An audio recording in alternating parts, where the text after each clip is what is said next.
안녕하세요. 역사 돋보기 이영입니다.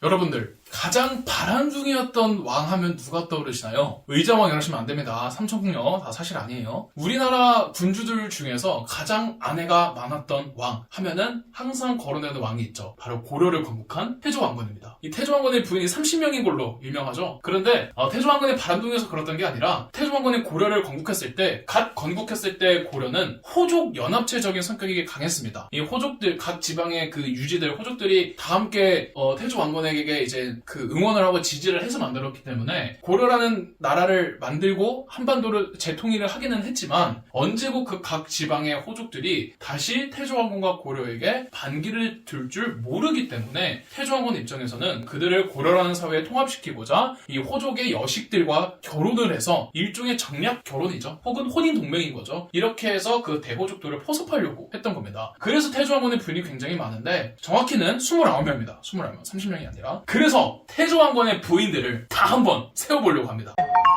이런 컨텐츠 하는 역사 유튜버 한 명도 없었습니다. 국내 최초입니다. 태조왕건의 29명을 다 얘기하는. 시작해보도록 하겠습니다.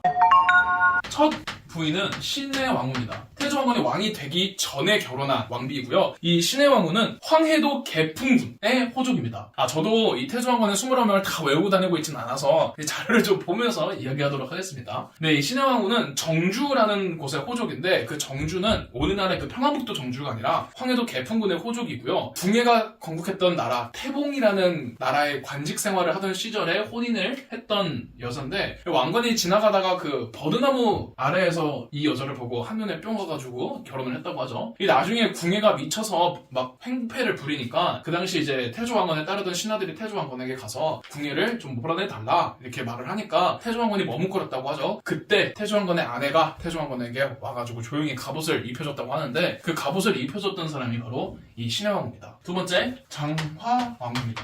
네, 장화씨는 고양이가 아니라 장화왕후입니다. 이 역시 태조왕건이 아직 그 왕이 되기 전에 혼인한 여인이고요. 이 사람은 나주 지역의 호족입니다. 자, 태조왕건이 아직 그냥 왕건이었던 시절, 궁예가 세운 태봉이라는 국가의 관직에 있었던 시절에, 장군이었던 시절에 후백제의 견훤과 계속 싸웠거든요. 그런데 그 태조왕건이 아직 왕건이었을 때죠. 왕건이 후백제와 싸울 때 황해랑 남해를 크게 돌아서 전라남도에 상륙을 해서 후백제를 밑에서부터 공격을 해요. 그때 주요하게 거점으로 공략했던 지역이 나주였거든요. 그래서 나주가 후백제 영토이긴 했는데 상대적으로 후백제의 견훤에 대한 충성도가 낮았던 곳이에요. 그래서 나주 공방전을 두고 굉장히 치열하게 싸웠었는데 그때 만난 여자가 이제 장화 왕후이고요.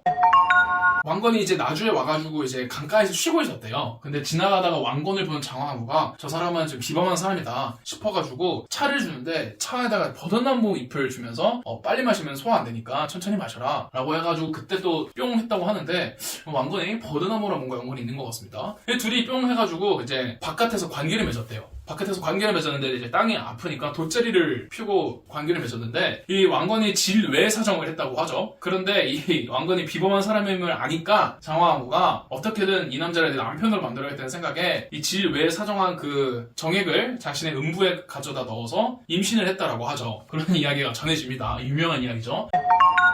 그래서 낳은 아들이 나중에 태조왕건의 장남이 돼요. 장남이 되고 그 사람이 나중에 이대왕 혜종이 됩니다. 고려의 이대왕 혜종이 돼요.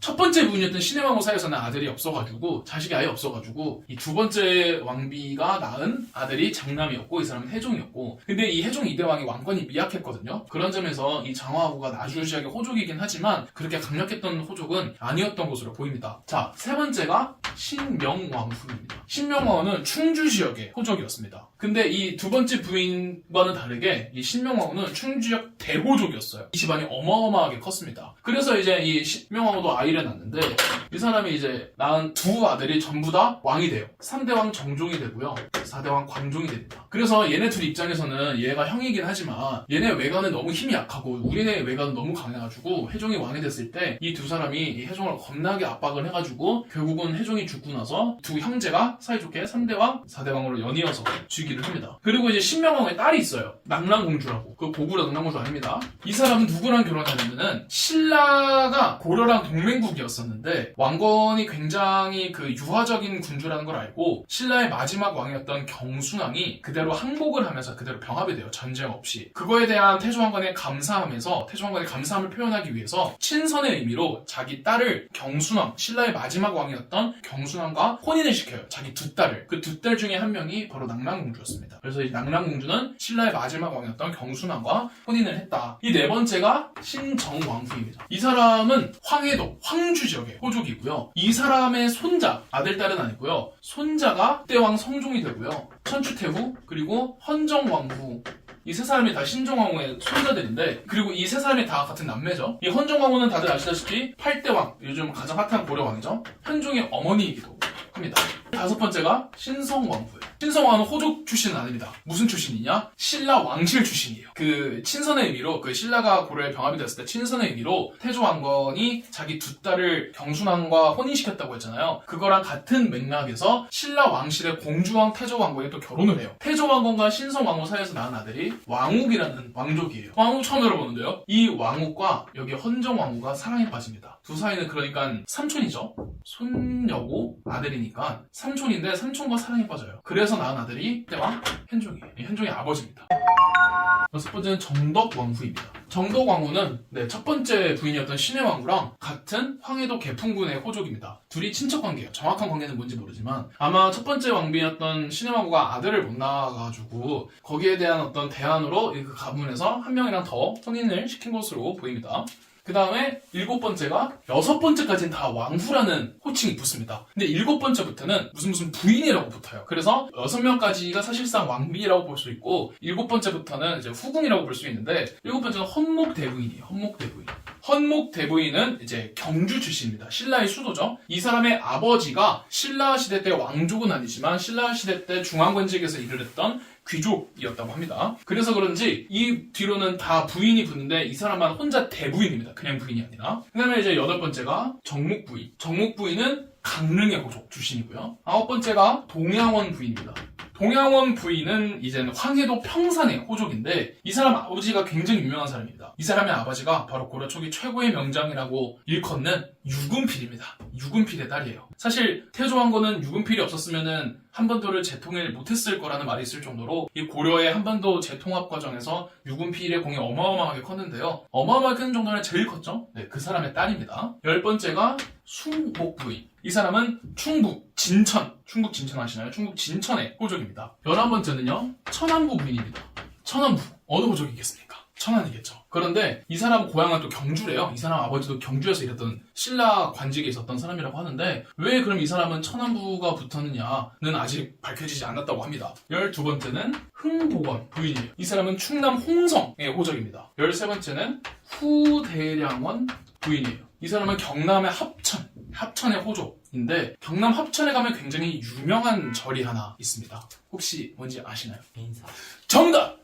근데 왕건이 언제 경남 합천까지 가는지는 잘 모르겠어요. 왜냐면은 왕건이 후백제랑 싸웠던 지역은 충청도 지역이었기 때문에 충청도 아니면 경상북도였는데 언제 경남까지 내려가는지 모르겠지만 당시 해인사의 주지스님이 희랑대사라는 주지스님이 있었는데 그 희랑대사가 태조 왕건의 스승님이었다라는 설화가 전해지고 있습니다. 아마 그 설화와 관련돼서 이 경남 합천의 호족 여인과 결혼을 하지 않았을까 싶습니다. 네 번째, 대명주원 부인.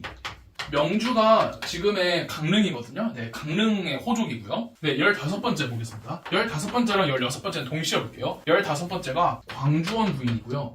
16번째가 소광주원 부인입니다. 이 두 사람은 서로 자매 관계입니다. 언니와 여동생이고요. 이 두 사람은 경기도 광주의 호족이고요. 이 두 사람의 아버지도 굉장히 유명합니다. 바로 왕규라는 사람이었는데요. 태조왕건이 굉장히 신뢰했던 측근 중 한 명입니다. 여기 보시면은 이 3대왕 정종이랑 4대왕 광종 이 두 형제가 2대왕 해종을 정치적으로 굉장히 압박을 했다고 했죠. 이거를 태조왕건이 죽으면서 이걸 우려를 했어요. 후사를 이을 내 아들 이 해종이 너무 외가 쪽이 힘이 약하다 보니까 다른 형제들한테 굉장히 공격을 많이 받을 것 같은 두려움에 죽기 전에 이 두 여인의 아버지였던 왕규를 불러서 좀 해종을 잘 보필을 해달라라고 특별히 부탁을 해요. 이 두 사람은 아들이 없었어가지고 왕규 입장에서는 해종의 후견인이 되기로 했는데 결국은 왕규가 해종을 배신을 합니다. 배신을 해가지고 해종이 죽고 정종과 광종은 이 두 사람의 아버지를 물리치고 제압을 하고 왕이 된 거죠. 17번째 보겠습니다.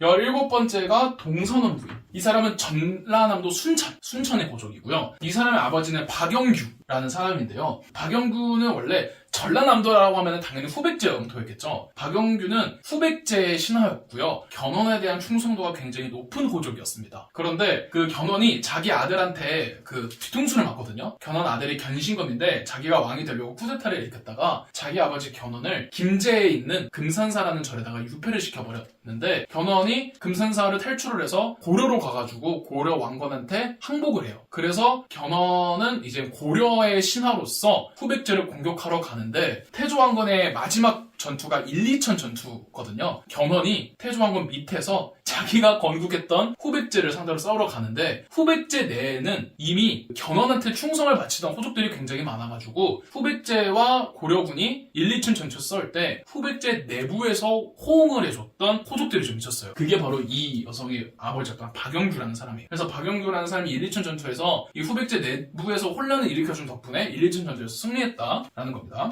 18번째 부인, 예화 부인입니다. 이 사람은 이제 강원도 춘천의 호족이고요.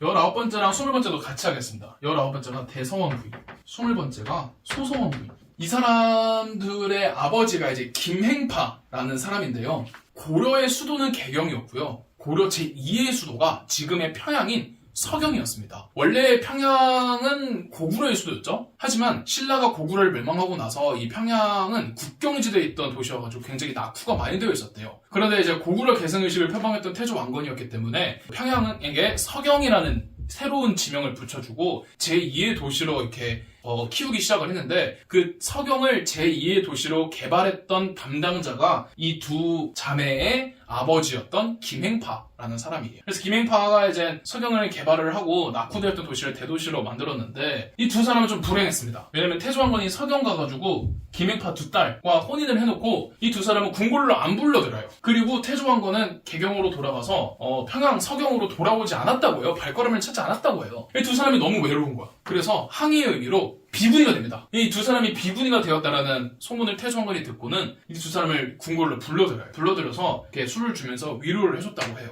태조왕건이 개쓰레기인 게 그렇게 위로해주고 너희를 위해서 절을 만들어줄게. 그래서 서경에 절을 크게 만들어주고 야 이상한 절에서 비군이 되지 말고 저 큰 절 가서 비군이 돼. 이래가지고 서경에 큰 절을 만들어서 비군으로 보내버렸대요. 태조왕건 이렇게 살아야 돼요.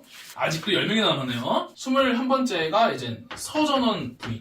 서전원 부인은 태조왕건의 부인들 가운데 아무런 기록이 남아있지 않는 부인입니다. 아주 작은 기록도 없어요. 22번째가 신주원 부인.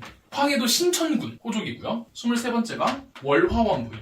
이 월화원 부인도 서전원 부인처럼 아무런 기록이 없는 부인이라고 합니다. 24번째 소황주원 부인. 황해도 황주 지역의 호족이었고요. 25번째 성무 부인. 황해도 평상군의 호족입니다. 이 성무 부인의 딸이 있는데요. 아까 태조왕건이 신라 마지막 왕이었던 경순왕에게 친선의 임을 자기 두 딸을 아내로 보내줬다고 했잖아요. 그 두 딸이 여기 낙랑공주랑 이 성무 부인의 딸이었습니다. 26번째 의성원 부인. 경상북도 의성군의 호족이고요. 27번째 월경원 부인. 황해도 평성군 호족이고요. 28번째 목량원 부인.